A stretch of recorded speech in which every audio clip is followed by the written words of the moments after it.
장례식장 로비의 형광등은 너무 밝았습니다. 준호는 천천히 검은 넥타이를 느슨하게 풀었습니다. 3일간의 조문이 끝났습니다. 그는 밖으로 나서며 깊게 숨을 들이켰습니다. 차가운 2월의 공기가 폐를 채웠습니다. 이상했습니다. 슬프지 않았습니다. 끝났다. 그저 그런 생각뿐이었습니다. 아버지 이창수, 향년 67세. 3년간 투병하다 세상을 떠났습니다. 준호는 주차장 쪽으로 걸어가며 조문객들의 말을 떠올렸습니다. 정말 성실하신 분이셨어요. 가족밖에 모르셨지. 묵묵히 일만 하시던 분이었는데 그 말들이 누구를 두고 하는 말인지 실감이 나지 않았습니다. 준호가 기억하는 아버지는 달랐습니다. 아버지는 늘 없는 사람이었습니다. 아침 식탁에 아버지 자리는 항상 비어 있었습니다. 준호가 눈을 뜰 때면 이미 출근한 뒤였습니다. 저녁에는 준호와 동생 민지가 잠들고 나서야 돌아왔습니다. 문 여는 소리, 욕실 물 흐르는 소리만 희미하게 들렸습니다. 초등학교 5학년 운동회 날이었습니다. 준호는 100m 달리기에 나갔습니다. 결승선을 통과하며 관중석을 봤습니다. 어머니만 손을 흔들고 있었습니다. 옆자리는 비어 있었습니다. 중학교 졸업식 때도 고등학교 학부모 면담 때도 마찬가지였습니다. 늘 어머니 혼자였습니다. 선생님들도 아버지 얼굴을 기억하지 못했습니다. 아버지는 우리 인생에 참여하지 않았어. 준호는 속으로 중얼거렸습니다. 그것이 사실이라고 믿었습니다. 어머니 영숙이 뒤에서 천천히 걸어왔습니다. 65세, 허리는 굽었지만 걸음은 단단했습니다. 그녀는 아무 말도 하지 않았습니다. 고개만 가볍게 끄덕이며 준호 옆에 섰습니다. 엄마, 괜찮아? 준호가 물었습니다. 응. 어머니의 대답은 짧았습니다. 그녀의 눈은 건조했습니다. 울지 않았습니다. 3일 내내 한 번도 울지 않았습니다. 집으로 돌아왔습니다. 빈소를 정리하고 온 어머니는 거실 소파에 앉았습니다. 한참을 가만히 앉아 있다가 조심스럽게 입을 열었습니다. 준호야, 아빠 방 정리 좀 같이 하자. 준호는 고개를 들었습니다. 어머니의 목소리는 평소와 다르지 않았습니다. 하지만 눈빛은 조금 달랐습니다. 지금요? 응. 미룰수록 힘들 것 같아서. 준호는 마음이 내키지 않았습니다. 아버지 방은 오랫동안 들어가지 않은 공간이었습니다. 병원에 입원하신 뒤로는 더욱 그랬습니다. 하지만 더 미룰 수 없다는 것도 알았습니다.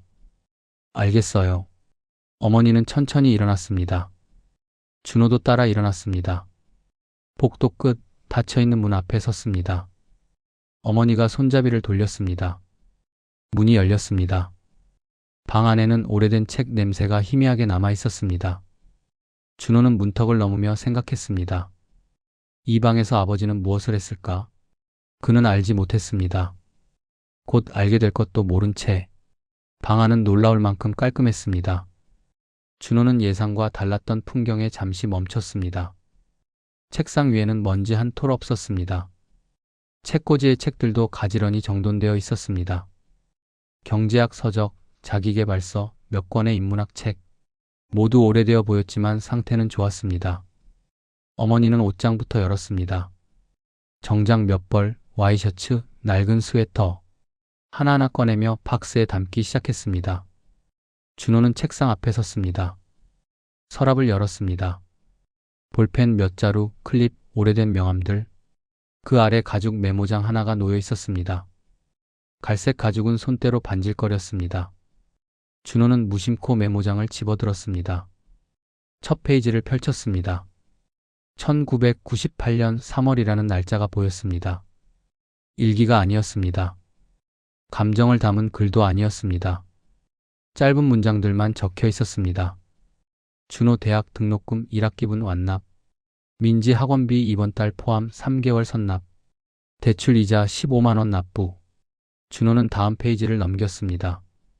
준호 교재비 추가 입금, 민지 수학여행비 준비, 차 할부금 27만 원. 페이지를 넘길 때마다 비슷한 문장들이 이어졌습니다. 매달, 매년 빠짐없이. 2001년 5월 페이지에서 손이 멈췄습니다. 준호 군대 입대, 용돈 매달 10만 원씩 송금 준비, 민지 대학 합격, 등록금 목돈 마련. 준호는 그때를 떠올렸습니다. 군대에서 매달 통장을 확인할 때마다 10만 원이 들어와 있었습니다. 당연하다고 생각했습니다. 감사하다는 말도 한 적 없었습니다. 다시 페이지를 넘겼습니다. 2005년 12월 민지 결혼 축의금 모으기, 준호 취직 축하 시계 구입. 준호는 손목 시계를 내려다봤습니다. 취직하던 해 아버지가 건넨 시계였습니다. 쓸데없는 거 사지 마. 그때 준호가 한 말이었습니다. 아버지는 아무 대꾸도 하지 않았습니다. 그저 고개만 끄덕였습니다. 메모장 중간쯤 2010년 8월 페이지. 대출 이자 줄이기, 은행 상담 예약, 건강검진 미루지 말 것. 그 아래 작은 글씨로 적혀 있었습니다. 오늘도 피곤하다. 그래도 그만둘 수 없다. 준호는 그 문장에서 눈을 떼지 못했습니다. 글씨가 흔들려 있었습니다. 손이 떨렸던 걸까? 아니면 지쳐서였을까? 뭐 찾았어? 어머니의 목소리였습니다. 준호는 메모장을 들어보였습니다. 이거 언제부터 쓰신 거예요? 어머니가 다가왔습니다. 메모장을 보더니 작게 웃었습니다. 아버지 버릇이었어. 잊을까봐 적어두신다고. 이런 걸 왜 적으셨대요? 어머니는 잠시 생각하다 대답했습니다. 놓치고 싶지 않으셨나 봐. 너희한테 필요한 거. 준호는 다시 메모장을 펼쳤습니다. 마지막 페이지로 넘어갔습니다. 2022년 1월 준호 아들 돌잔치 선물 준비, 병원비 정리.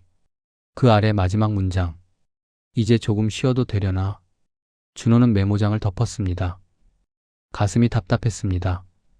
수십 년간 이어진 짧은 문장들, 숫자들, 날짜들. 그 안에 일기처럼 적힌 문장은 단 몇 줄뿐이었습니다. 모두 비슷했습니다. 피곤하다. 힘들다. 그래도 해야 한다. 준호는 처음으로 생각했습니다. 아버지도 버거웠을까? 그는 메모장을 천천히 닫았습니다. 책상 위에 조심스럽게 내려놓았습니다. 어머니는 여전히 옷을 정리하고 있었습니다. 준호는 그 뒷모습을 보며 물었습니다. 엄마는 왜 안 울어요? 어머니의 손이 잠시 멈췄습니다. 다 울었어. 혼자 있을 때.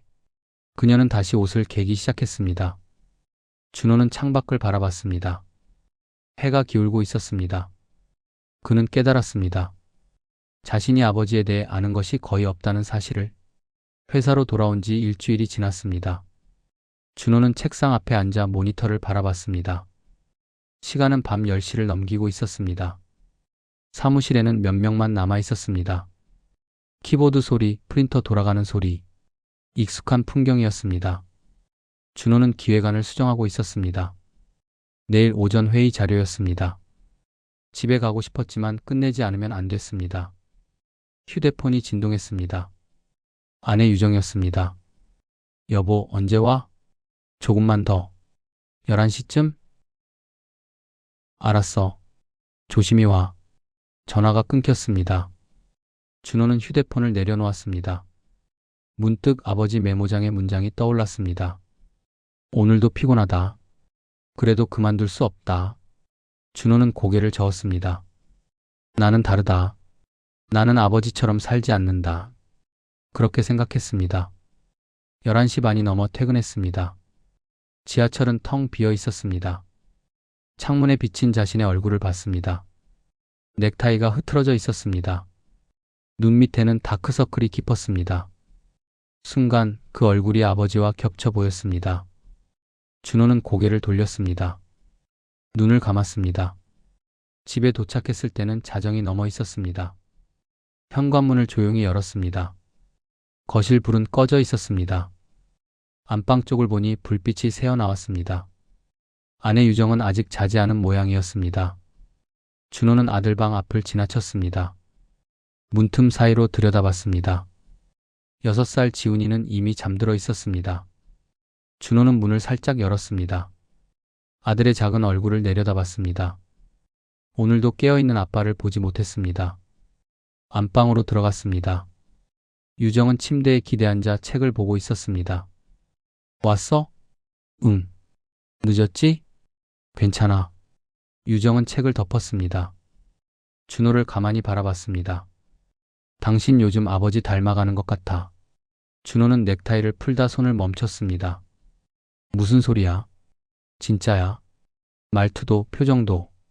나는 아버지랑 달라. 준호의 목소리가 조금 높아졌습니다. 유정은 아무 말도 하지 않았습니다. 그저 준호를 바라볼 뿐이었습니다. 준호는 옷을 벗으며 등을 돌렸습니다. 나는 다르게 살려고 했는데? 유정이 조용히 물었습니다. 뭐가 달라? 준호는 대답하지 못했습니다. 지난 일주일을 떠올렸습니다. 월요일, 화요일, 수요일. 매일 밤 10시가 넘어 퇴근했습니다. 지훈이 얼굴은 아침에만 잠깐 봤습니다. 지난달 지훈이 유치원 발표회도 가지 못했습니다. 중요한 미팅이 있었습니다. 유정 혼자 갔습니다. 미안해. 그때 준호가 한 말이었습니다. 괜찮아. 다음엔 와줘. 유정의 대답이었습니다. 준호는 침대 끝에 앉았습니다. 고개를 숙였습니다. 나도 모르겠어. 어떻게 해야 할지. 유정이 다가와 준호 옆에 앉았습니다. 당신 잘못이 아니야. 다들 그렇게 살잖아. 그게 문제야. 다들 그렇게 사니까. 준호는 얼굴을 감쌌습니다. 아버지를 미워했어. 늘 없는 사람이라고 생각했어. 응. 근데 나도 똑같이 살고 있어.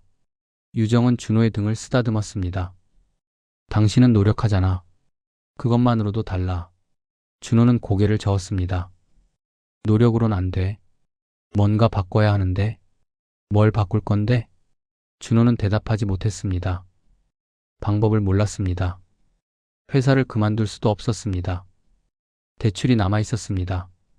지훈이 교육비도 있었습니다. 내년이면 둘째도 태어날 예정이었습니다. 아버지도 이랬을까? 준호는 생각했습니다. 그만두고 싶어도 그만둘 수 없었던 거였을까? 밤은 깊어갔습니다. 준호는 잠들지 못했습니다. 새벽 2시쯤 조용히 일어났습니다. 거실로 나왔습니다. 가방에서 아버지의 메모장을 꺼냈습니다. 어머니가 가져가라고 건넨 것이었습니다. 소파에 앉아 메모장을 펼쳤습니다. 거실 작은 스탠드 불빛 아래에서 한 장씩 넘겼습니다. 숫자들, 날짜들, 짧은 문장들, 이제는 달리 보였습니다.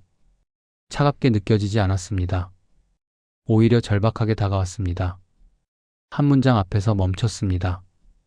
2015년 9월, 준호 결혼식, 축의금 준비 완료. 이제 내 할 일은 다 한 것 같다. 준호는 그날을 떠올렸습니다. 결혼식 날 아버지는 구석에 앉아 계셨습니다. 거의 말씀도 하지 않으셨습니다. 준호는 바쁘다는 핑계로 제대로 인사도 못 드렸습니다. 내 할 일은 다 한 것 같다. 그 문장이 가슴에 박혔습니다. 아버지는 임무를 완수한 사람처럼 살았습니다. 감정은 뒤로 미뤘습니다. 이해받지 않아도 괜찮다고 믿었습니다. 준호는 메모장을 덮었습니다. 창밖을 바라봤습니다. 새벽 하늘은 아직 어두웠습니다. 그는 결심했습니다. 아버지처럼은 살지 않겠다. 하지만 어떻게 해야 할지는 여전히 몰랐습니다. 주말 오후였습니다. 준호는 어머니 댁을 찾았습니다. 지훈이를 데리고 갔습니다. 할머니, 지훈이가 현관에서 소리쳤습니다. 어머니가 나와 손자를 안았습니다. 우리 지훈이 많이 컸네. 할머니, 나 어제 그림 그렸어. 그래? 나중에 보여줘. 지훈이는 안으로 뛰어 들어갔습니다. 어머니와 준호는 거실로 들어왔습니다. 커피 줄까? 네, 엄마. 어머니는 주방으로 갔습니다. 준호는 소파에 앉아 주위를 둘러봤습니다. 아버지 사진이 거실 한쪽에 놓여 있었습니다. 49제가 지났지만 아직 그대로였습니다. 준호는 사진을 바라봤습니다. 아버지는 작게 미소 짓고 있었습니다. 언제 찍은 사진인지 기억나지 않았습니다. 어머니가 커피를 가져왔습니다. 준호 앞에 놓았습니다. 요즘 일은 어때? 그냥요. 바쁘죠. 어머니는 고개를 끄덕였습니다. 커피를 한 모금 마셨습니다. 준호는 한참을 망설이다 물었습니다. 엄마, 응? 아버지는 힘들다는 말 안 했어요? 어머니는 커피잔을 내려놓았습니다. 준호를 바라봤습니다. 왜 갑자기? 궁금해서요. 어머니는 잠시 침묵했습니다. 창밖을 바라봤습니다. 힘들다고 말하면 너희가 불안해질까봐. 그럼 엄마한테는요? 엄마한테도 안 하셨어요? 가끔은 했지. 아주 가끔. 어머니의 목소리가 낮아졌습니다. 저녁에 소주 한잔 하실 때, 그때 한두 마디 하셨어. 뭐라고 하셨는데요? 힘들다. 그만두고 싶다. 그런 말. 준호는 아무 말도 하지 못했습니다. 어머니가 이어서 말했습니다. 근데 그 말 끝에 늘 이렇게 덧붙이셨어. 어머니는 준호를 똑바로 봤습니다. 내가 무너지면 집이 무너진다. 준호의 가슴이 무너지는 것 같았습니다. 아버지는 늘 그랬어. 자기가 버텨야 한다고 생각했어. 왜요? 왜 혼자 그렇게? 그게 아버지가 아는 방법이었으니까. 어머니는 작게 웃었습니다. 쓸쓸한 미소였습니다. 그 세대 남자들은 다 그랬어. 말 안 하고 버티는 게 책임지는 거라고 배웠어. 준호는 고개를 숙였습니다. 저는 아버지가 우릴 사랑하지 않는 줄 알았어요. 알아. 너희가 그렇게 느낄 줄도 아버지는 알았어. 그럼 왜? 그래도 밥은 먹여야 하니까. 학교는 보내야 하니까. 어머니의 목소리가 떨렸습니다. 아버지한테는 그게 사랑이었어. 준호는 눈시울이 뜨거워졌습니다. 엄마도 힘들었죠? 당연하지. 혼자 키우는 것 같았으니까. 어머니는 휴지로 눈가를 닦았습니다. 근데 나는 알았어. 아버지가 우릴 위해서 그런다는 거. 어떻게 알았어요? 밤에 보면 알아. 자는 너희 얼굴 보러 오셨어. 준호는 고개를 들었습니다. 새벽에 퇴근하셔도 너희 방에 들어가셨어. 한참 서 계셨어. 어머니가 말을 이었습니다. 나는 그 뒷모습을 봤어. 문틈에서. 준호는 아무 말도 할 수 없었습니다. 아버지는 그렇게 너희를 사랑했어. 말없이. 눈물이 흘러내렸습니다. 준호는 처음으로 장례식 이후 울었습니다. 죄송해요, 엄마. 뭐가? 아버지한테 따뜻한 말 한마디 못했어요. 어머니가 준호의 손을 잡았습니다. 아버지는 알았을 거야. 뭘요? 내가 잘 자라준 것만으로도 충분했을 거야. 준호는 어머니 손을 꽉 잡았습니다. 한참을 그렇게 앉아 있었습니다. 지훈이가 방에서 나왔습니다. 아빠, 왜 울어? 준호는 얼른 눈물을 닦았습니다. 아냐. 눈에 뭐 들어갔어? 지훈이가 다가와 준호 무릎에 앉았습니다. 아빠, 할아버지 보고 싶어? 준호는 아들을 안았습니다. 응. 많이. 나는 할아버지 얼굴 기억 안 나. 그래도 괜찮아.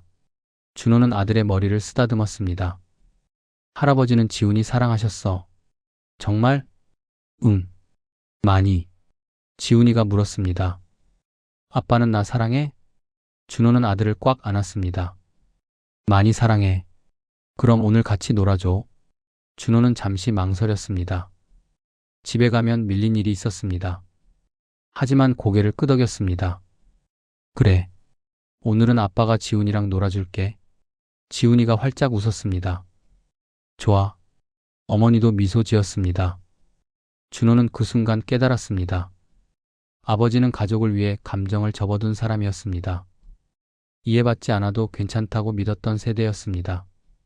하지만 그것이 옳은 방법은 아니었습니다. 준호는 다르게 살 수 있었습니다. 달라야 했습니다. 집으로 돌아오는 차 안에서 지훈이가 물었습니다. 아빠, 내일도 같이 놀아줘. 준호는 백미러로 아들을 봤습니다. 내일은 아빠 회사 가야 해. 주말인데? 응. 일이 좀 있어서. 지훈이는 고개를 숙였습니다. 준호는 핸들을 잡은 손에 힘을 주었습니다. 이대로는 안 된다. 그는 결심했습니다. 무언가 바꿔야 했습니다. 월요일 아침이었습니다. 준호는 팀장실 문을 두드렸습니다. 들어오세요. 안으로 들어갔습니다. 팀장은 서류를 보고 있었습니다. 무슨 일이에요? 말씀드릴 게 있습니다. 준호는 의자에 앉았습니다. 준비한 말을 꺼냈습니다.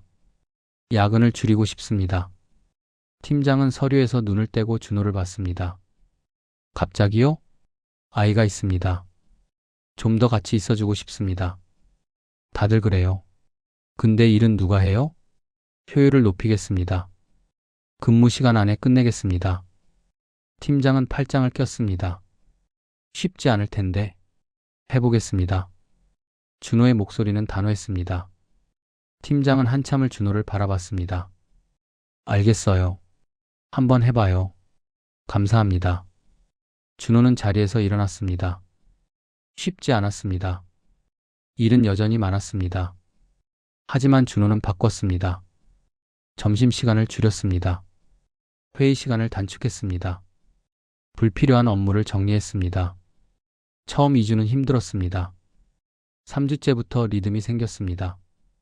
금요일 저녁 6시, 준호는 가방을 챙겼습니다. 동료가 물었습니다. 벌써 가요? 네. 오늘 아이 학예회가 있어서요. 아, 그래요. 다녀오세요. 준호는 사무실을 나섰습니다. 유치원에 도착했을 때는 6시 반이었습니다. 강당 문을 열었습니다. 유정이 앞쪽에 앉아 있었습니다. 준호를 보더니 눈이 커졌습니다. 준호는 옆자리에 앉았습니다. 왔어? 유정이 작게 물었습니다. 응. 늦었어? 아니. 이제 시작해. 무대에 아이들이 올라왔습니다. 지훈이가 보였습니다. 지훈이는 객석을 살폈습니다. 준호를 발견했습니다. 환하게 웃으며 손을 흔들었습니다. 준호도 손을 흔들었습니다. 공연이 끝났습니다. 지훈이가 달려왔습니다. 아빠, 왔어. 응. 우리 지훈이 잘했어. 진짜? 응. 최고였어.